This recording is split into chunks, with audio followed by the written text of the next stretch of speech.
It is January the 10th, 2017. It's a Tuesday. We're right in the middle of Law Enforcement Appreciation Week. This is the Voice of Freedom today on Freedom 93.3 FM.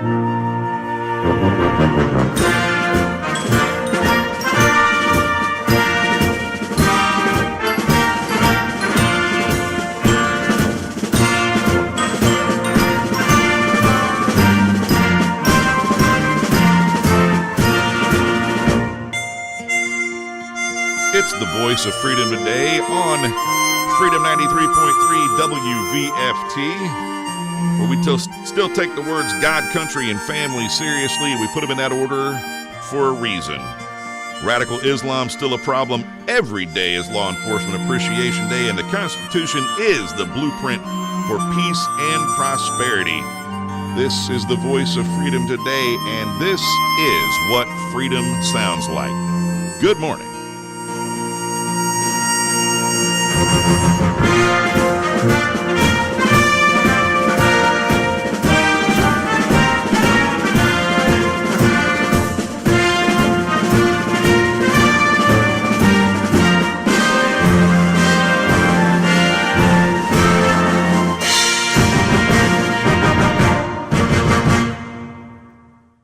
Good morning and welcome to Freedom 93.3.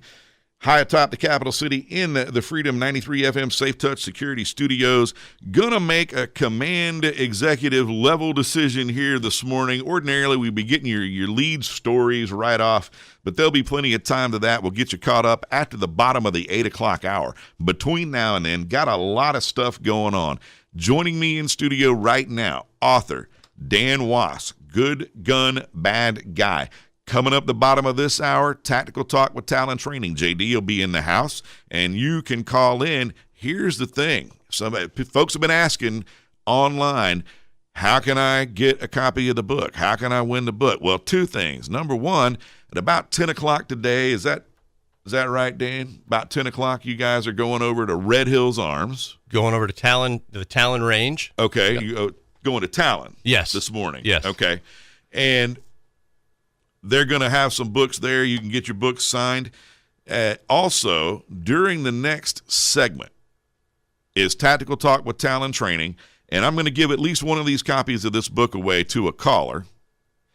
And you call and you ask your tactical question, anything guns, anything ammo, anything training for JD from Talon, and if you're the lucky winner, we'll have a book for you.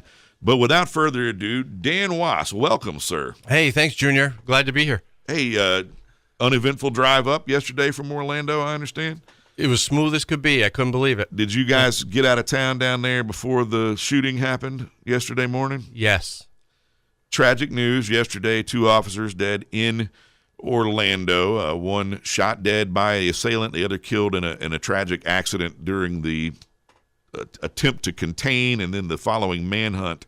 But sad news there. And that, well, first let's introduce you. Dan, tell the folks a little bit about yourself.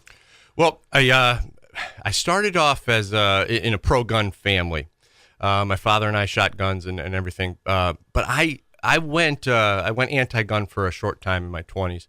I got caught up in all the propaganda and all the rhetoric and all the narrative that the anti-gunners are putting out there, and which is what I talk about in the book. I had an incident in my own life where I realized that it's very important to protect yourself. Our Second Amendment is very important, and so I wrote this book. And what Good Gun, Bad Guy really does is it explains the anti-gun narrative. It exposes the lies, and it unfolds everything for people to understand not only the strategies and the tactics that the anti-gun lobby uses to vilify guns and gun owners, but why they do it and how committed they are to their agenda. So I try to I uncover that stuff, and it's a book that has never been written before. There's lots of pro-gun books out there, but what I do is I really get into the minds of the anti-gunner, so we know what we're dealing with when we're trying to talk to these people and trying to change the narrative back to an honest one.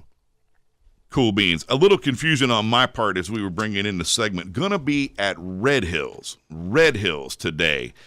Shortly after they open at 10 o'clock, Dan will be out there. You can come by. You can get a copy of the book, get that thing signed.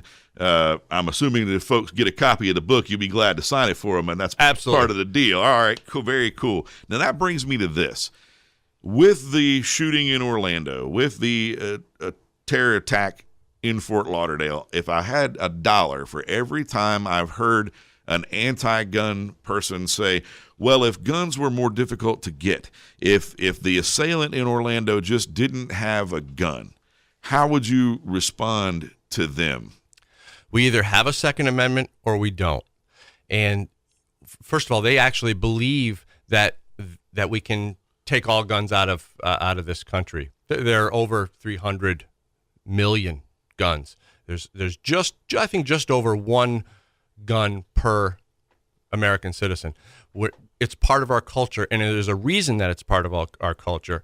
But they actually believe that they can get rid of guns, first of all, which is their first mistake, and they have no understanding of how important it is to protect yourself. Well, now, and I'm going to play devil's advocate here for the record. Those of you who are listening, don't think I believe this. This is just me trying to present an argument.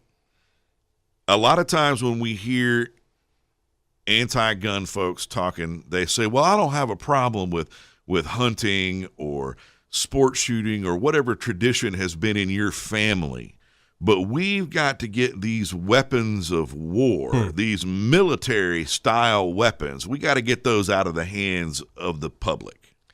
There's one thing I talk about in the book. It's the terminology that they use. This is all created so they can push this narrative. Terminology is huge. This is why they use the term gun violence. They put those two words together because they want to create images in people's minds of the gun being violent. We all know, without the bad guy, the gun would just lay there. So their whole narrative is based on, their whole fear campaign is based on this gun violence thing. And that's how they push the whole agenda. Yeah, and I usually, when I'm hit with that particular one, I usually respond with, yeah, the last time I read the Second Amendment, exactly, it didn't say anything about hunting or sport shooting. It was about protecting myself and my family and our country from a tyrannical government. You had something for me, Bobby Mack. Well, you know, Dan, you bring up the fact that a lot of the times when the left and the gun lobby or the anti-gun lobby is pushing this narrative, they're really pushing it towards a group of people that are naive to the real truths about guns. Like this week, especially since we've had the shooting in Fort Lauderdale and we've had the bill that we talked about yesterday, which has been sponsored in the House, even though it may not pass. The fact that these people are going out saying that they want to ban all semi-automatic weapons, I feel like a lot of people out there are naive to the terminology, like you just said, and the fact that when people hear semi-automatic, they're saying, this seems like it's dangerous. This seems like it's more powerful, more capable of injuring more people. And I think that's one of the biggest fallacies that we have out there, because pretty much every gun out there in some way or another is a semi-automatic. It's a great point. The one thing that I want to elaborate on right there, which is probably one of the most important things that I talk about in the book, is people think that they're pro-gunners, and there are people who like guns, and there are people who don't like guns. Well, okay, what's the big deal here? Well, there's a big deal, because there are people that are very influential, and there are people that are very influenceable. Is that a word? Easily influenced. Thank you. So what I do in the book is I profile anti-gunners into two groups. First is the anti-gunner. These are people who don't like guns. They don't have any experience. They usually have a general fear of guns, and they've never owned guns. They don't necessarily want our rights taken away, but they would be happy if all guns just magically disappeared. Right. That's the anti-gunner.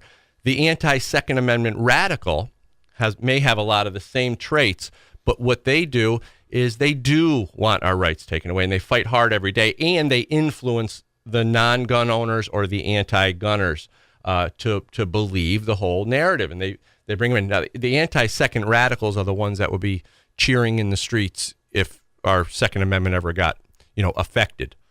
I understand the distinction between the two. We're going to take a short break and continue having a conversation with Dan Wass. He's the author of a great book, Good Gun, Bad Guy. All right, still in studio, author Dan Wass. He is the author of a great book called Good Gun, Bad Guy, and he's bringing us up to speed. We got to know him a little bit. We got to talk about some of the terminology and the difference between the just anti-gunners and the outright anti-Second Amendment radicals, people that want to drastically change the landscape of our nation by taking away our right to keep and bear arms. You know, we talked a little bit in the break about how the anti-gunners focus on the gun. You'll see the conversation always go back to the gun. Because if they can get everyone focused on the gun as the problem, we won't be looking at what's really at the cause of human violence. Because if we had to look at all that stuff, we'd have to look at inner city violence, we'd have to look at poverty, we'd have to look at radical terrorism in our country. We'd have to look at all sorts of other human activity that point directly to and shine a spotlight on failed liberal policies. Absolutely. Now, I always think when we're having the discussion and somebody tells me, well, if we could just get the guns out of the hands of the bad guys. Well, how about a baseball bat or a knife or any number of things that you said the human behavior, the human factor. Well, it's because humans are involved. I got two little boys. They understand that guns are tools.